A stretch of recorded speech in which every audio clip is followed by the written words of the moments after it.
I give the floor to the representative of the Russian Federation.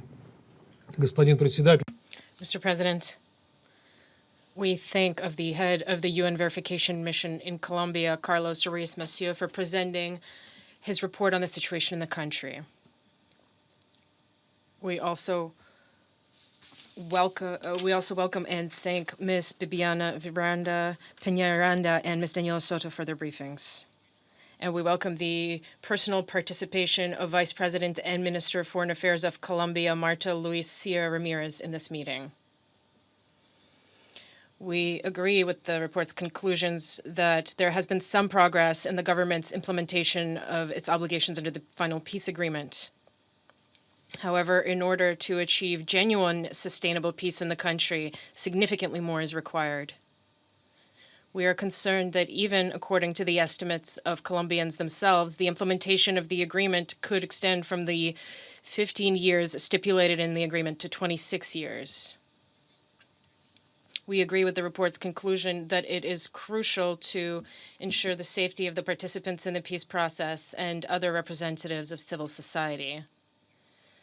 The activity of criminal gangs remains a scourge. It has led to a further 15,000 internally displaced persons, the total number of which now exceeds 57,000 people. More than 46,000 more have been cut off from the outside world and their settlements. The number of ex-combatants who have laid down their arms, who have been killed since the signing of the final peace agreement, is nearing 300, and the number of human rights defenders and activists killed since the start of this year has exceeded 1,500.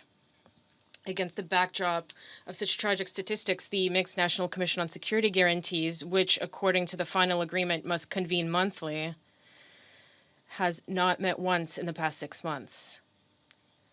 Likewise, the National Council for Peace, Reconciliation, and Coexistence has also not met once.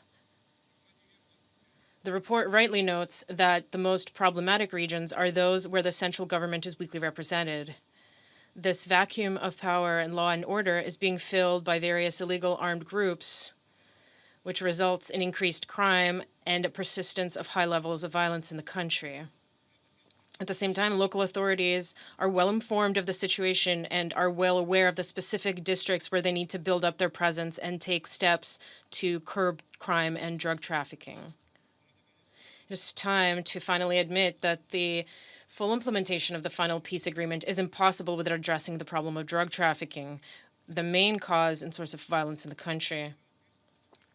It is also important for the countries consuming Colombian cocaine to recognize their share of the responsibility. They should take a more proactive stance both in promoting the fight against drug trafficking within Colombia and in combating its consumption domestically in their countries. Mr. President, a key role in consolidating agreement around the final agreement belongs to the Special Justice Jurisdiction for Peace and the Truth Commission. They must maintain their full independence. We believe it is important to ensure that the decree on the creation of 16 special transitional electoral districts and the same number of seats in the lower house of parliament enters into force in order to rectify the situation with historically underrepresented regions in the legislature. Another important point was overcoming the 50% barrier in the number of registered participants in the peace process who became participants in government income generation programs. Yet, moving forward with the settlement process, is it important to remember that sustainable reconciliation in Colombia cannot be achieved without the involvement of all stakeholders, including the ELN, or National Liberation Army. We understand the full complexity of enabling a dialogue between the government and this group, taking into account the accumulated mutual baggage of mistrust and hostility.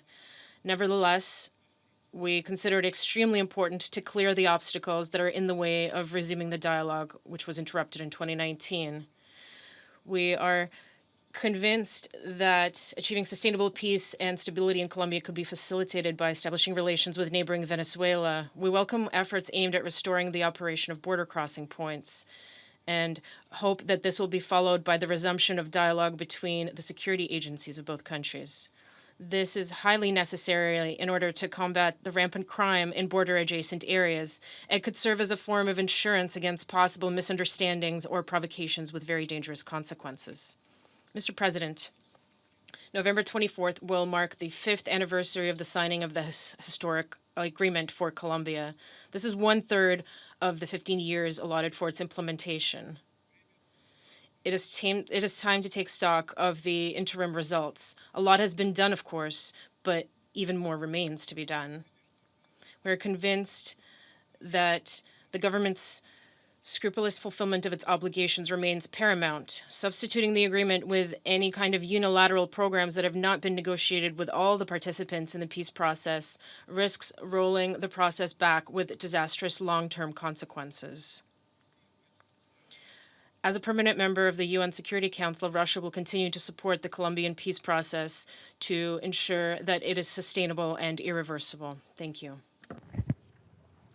I thank the representative of the Russian Federation for his statement.